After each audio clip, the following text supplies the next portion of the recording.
Jalan seharusnya jadi bagian dari kemudahan mobilitas. Tapi bagi sebagian masyarakat, jalan justru menjadi sumber masalah. Berlubang, retak, tergenang, atau bahkan tidak beraspal sama sekali. Fenomena ini bukan hal baru. Setiap tahun, laporan soal jalan rusak muncul dari berbagai daerah.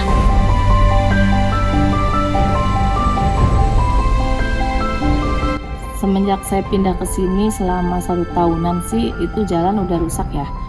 Kayaknya sih ya setahun lebihan lah, soalnya pas saya pindah ke sini tuh emang jalannya udah begitu, udah rusak gitu.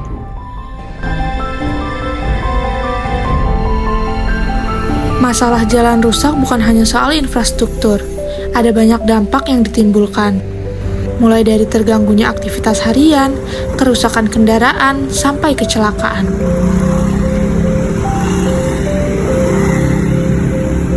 Kalau buat saya sih dampaknya negatif ya Kak, karena tahu sendiri kan banyak lubang-lubang di jalan Sepang ini, apalagi kalau misalkan lagi hujan gitu kan, yang naik motor tuh pada nggak tahu gitu kalau misalkan lubangnya di situ, kita milih jalan aja itu udah menurut aku udah nggak banget gitu kan. Namun sayangnya masih banyak yang menganggap ini sebagai hal yang biasa. Padahal jika ditelusuri lebih dalam, jalan rusak juga berkaitan dengan isu lingkungan. Saluran air yang tidak berfungsi menyebabkan genangan air. Air yang tergenang mempercepat kerusakan jalan, dan ketika jalan rusak dibiarkan, aktivitas warga jadi terganggu. Berimbas pada waktu, tenaga, dan emisi kendaraan yang meningkat.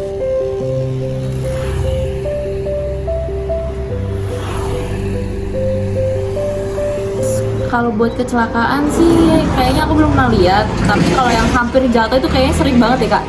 Soalnya ya rumah saja gitu ya kan, kita lagi milih-milih jalan, tiba-tiba di depannya tuh kita nggak tahu kalau misalkan ada lubang baru gitu kan. Jadi menurut aku sih dampaknya negatif gitu Kak. Udah sih cukup. Pemerintah daerah biasanya sudah memiliki anggaran rutin untuk pemeliharaan jalanan. Tapi proses perbaikannya tidak selalu cepat. Terkadang menunggu data, laporan, atau giliran proyek. Dalam banyak kasus, perbaikan pun hanya tambal sulam.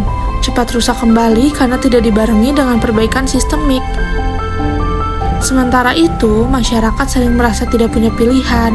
Mereka tetap harus lewat, tetap harus beraktivitas meskipun tahu resikonya. Kritik terhadap kondisi jalan rusak sebenarnya sudah banyak disuarakan. Lewat media sosial, laporan warga, hingga petisi.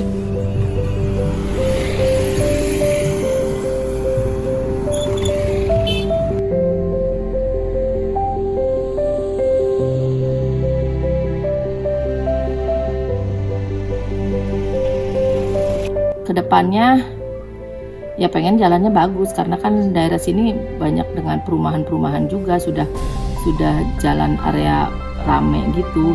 Jadi kalau jalannya masih rusak begitu ya kita juga terganggu juga, banyak yang kecelakaan juga sih karena motor biasanya kan suka ngebut gitu, terus ada lubang kayak gitu dia jatuh gitu, banyak.